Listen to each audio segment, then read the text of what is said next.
जय श्री भोलेनाथ दोस्तों, कैसे हैं आप सब। और सिर्फ मैं चाय ही नहीं पीती हूँ ज़्यादा, मैं अपने हेल्थ का भी ध्यान रखती हूँ।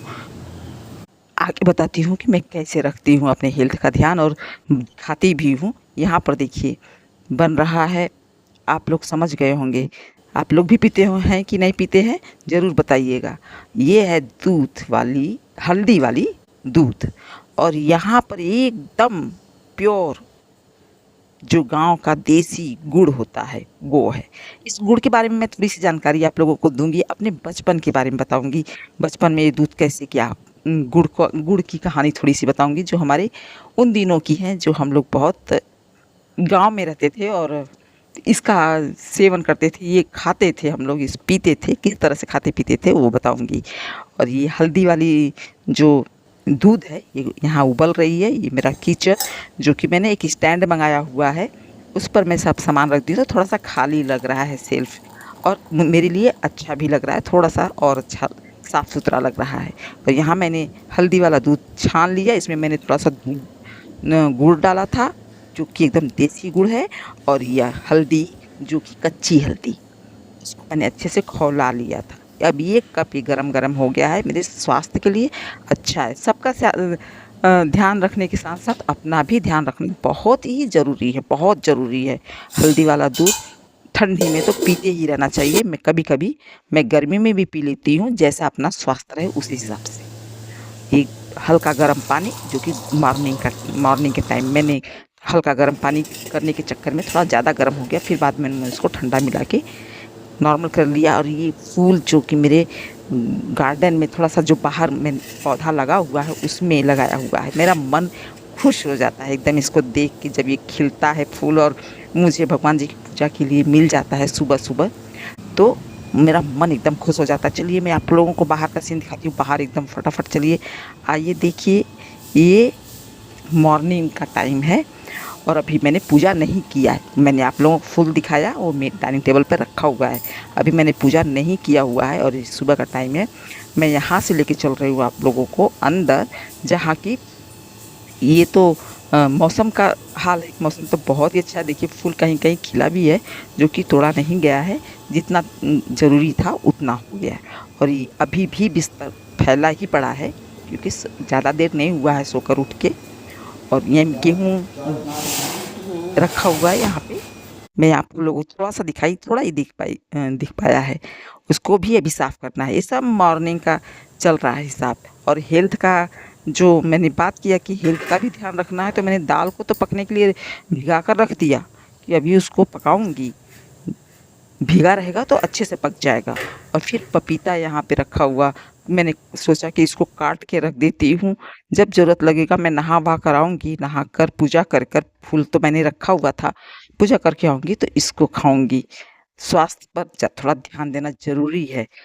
अब सबका ध्यान रखने के साथ साथ अपना ध्यान रखना ज़रूरी है। और मैं बता रही थी आप लोगों को गुड़ की कहानी, जो मैंने गुड़ इस दूध में डाला था। मेरे बचपन में गुड़ कैसे गाँव में मेरे बनाया जाता था, सब बैल के साथ बनाते थे। बैल जो गन्ना है वो खेत से लेकर आते थे।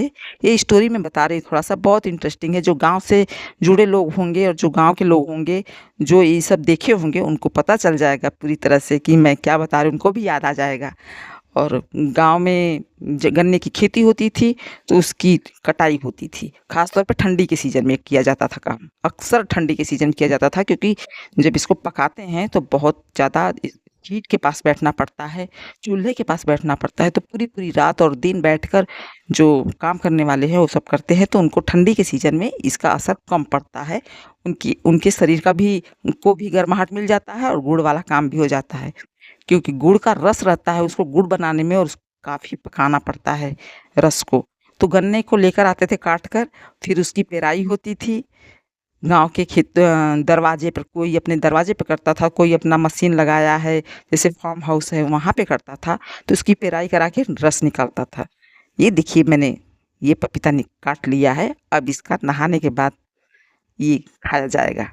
हेल्थ के लिए उसका भी ध्यान देना है, तो उसकी पेराई की जाती थी गन्ने की।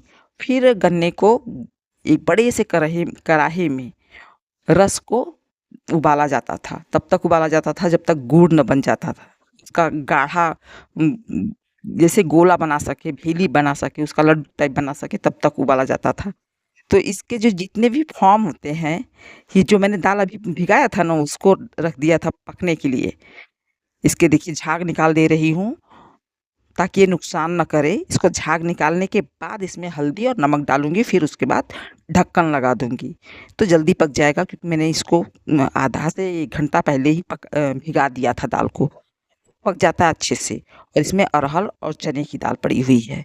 तो चलिए मैं इसको आप लोगों से गुड़ वाली बात भी शेयर कर दूं, बता दूं आप लोगों को पूरी स्टोरी, कि जो रस रहता था उसको अच्छे से पकाया जाता था जब तक कि वो गाढ़ी ना हो जाए पूरी तरह से और भेली ना बनने लगे, लड्डू टाइप ना बनने लगे। तो हमारे बचपन में भी यही होता था। हम लोग देखते थे गुड़ जो गन्ना है उसको पेरा जाता था, उसका रस हम लोग पीते थे, तो उसको बोलते थे ऊखी का रस। और हमारे बनारस साइड गन्ने को गन्ना तो बोलते ही है, वो तो हिंदी वर्ड है ही है। वो हमारे बनारस साइड में उसको ऊख बोलते हैं। तो ऊखी का रस, तो वो ऊख का रस पीते थे हम लोग। और फिर उसको जब उबाला जाता था तो उसको गरम वाला जो सिर, उसका नाम मुझे याद नहीं है कि उस वो कहा जाता था, थोड़ा गर्माहट हो जाती थी जब उसको। फिर उसके जो झाग निकाला जाता था उसको मही कहते थे। जब गरम करते थे गन्ने को, गन्ने के रस को, तो ऊपर से झाग निकला, जैसे इसमें झाग निकल रहा है दाल में, बराबर वर्ड सामने आ गया कि जैसे झाग इसमें निकल रहा है, वैसे उसमें जब झाग निकलता था उसको कहते थे मही। तो इसको हम निकाल रहे हैं साइड में, तो उसको बोलते थे कि जो बनाने वाले होते थे वो बोलते थे मही काट द, मही काट। तो गाढ़ी गाढ़ी जो मही निकालते थे, तो ताकि गुड़ अच्छा और साफ बने।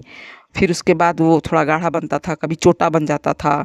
छोटा रहता था, छोटा मतलब एकदम लसीला सा रहता था, तो वो भी खाने में बहुत टेस्टी लगता था। जो कि कैंडी टाइप का रहता था, जो आजकल के डेट में खाते हैं बच्चे खरीद कर, तो वो हम लोग का गुड़ का कैंडी होता था। तो जब उसको फिर उसका प्रोसेस करके पूरी तरह से जब गुड़ बनाते थे, उसमें ढूंढा बनाते थे, लाई का और बेसन का लड्डू बनाते थे, ये सब चलता था वहाँ, बनता था। तो बहुत अच्छा लगता था वो टाइम। मुझे इस गुड़ से याद आ गया जो मैं कि अभी हल्दी वाले दूध में डाल रही थी। तो ये भी मेरे गांव का ही एकदम प्योर गुड़ है, इसमें कोई मिलावट नहीं है। और आज भी गांव में कुछ घरों में ऐसा है कि लोग गन्ना लगाते हैं और उस गन्ने से अपने खाने के लिए, अपने घर के लिए वो गुड़ बनाते हैं, ताकि उनको प्योर शुद्ध गुड़ मिले, क्योंकि मार्केट वाला तो मिलावट का रहता है। तो वहीं से मेरे पापा खरीद कर लाए थे, तो हमको दिए थे, मैं लेकर आई थी उसको। तो मैं डाल रही थी इसमें, और हाथ से ही फूट जा रहा था, क्योंकि बारिश का सीजन है, तो थोड़ा कितना भी संभाल कर चीज़ें रखें, थोड़ा सीलन तो आ ही जाता है। और मैं ये सब देखिए कुकर चढ़ा हुआ है जिस पे दाल चढ़ी हुई है, और ये सब्जी है जो कि सुबह सुबह ही बन गई थी, बनाया हुआ था, और रोटी। अब जा रही हूँ मैं नाश्ता करने, नहाकर पूजा करके सारा काम निपटा कर मैं वापस आ गई हूँ। अब जा रही हूँ नाश्ता करने। पहले सोच रही थी पराठा लूँ कि फिर रोटी लूँ, क्योंकि 2 पराठा भी रखा हुआ था। और ये स्टैंड की वजह से मुझे किचन पे थोड़ा सा अच्छा स्पेस मिल गया है। एक तरफ ये साइड में मैं इसको रख लूँगी। मेरे बहुत अच्छा काम का है ये स्टैंड, लेकिन जो इसका सेल्फ है ये प्लास्टिक का है। मुझे नहीं मालूम था कि ये प्लास्टिक का, मैंने ध्यान नहीं दिया, मैंने सोचा ये मेटल का होगा। और ये पपीता भी इस पर रख दे रही हूँ, इसको ढक दे रही हूँ। इसको अभी इस तरह से तो मैंने ढक्कन से ढका हुआ था, रिकॉर्ड किया था, लेकिन बाद में मैंने इसको बड़े भगोने से ढक दिया, क्योंकि पूरा नहीं ढका। और ये दाल पकी ही रही है अभी। मैंने अपना नाश्ता ले लिया, और ये जो सुबह चाय बनाया था उसकी रिकॉर्डिंग करके रखा हुआ था। अभी देखिए मैंने चीनी में मिला रही हूँ, क्योंकि चीनी चाय में तुरंत नहीं डालती हूँ, और बाद में अपने स्वाद के हिसाब से मैं डाल लेती हूँ, क्योंकि शुगर पेशेंट है मेरे हस्बैंड, तो उनके लिए अलग से बिना शुगर का डालना रहता है। इसकी वजह से मेरा स्वाद भी मुझे भी बिना चीनी का ही पीना पड़ता है, कि जितनी बार उनको चाहिए उसमें से हम निकाल के दे देते हैं। चलिए आप लोगों से, आप लोग प्लीज़, आप लोग कौन हैं, किसके यहाँ पर इस तरह से गुड़ बनता है, कमेंट करके बताइएगा। कौन जानता है इसके बारे में, इस गुड़ के बारे में, और किसके घर में होता था, और कौन इसको खाता था, कौन इस चीज़ को इसकी पेराई, इसकी पकाई जो होती है, और गुड़ भेली जो बनता है, बहुत सारे प्रोसेस देखा है। इस कमेंट में बताइएगा आप लोग। और मैं चल रही हूँ, ये चाय अब मेरी छन गई है, मैं जा रही हूँ पीने। आप लोगों को बाय।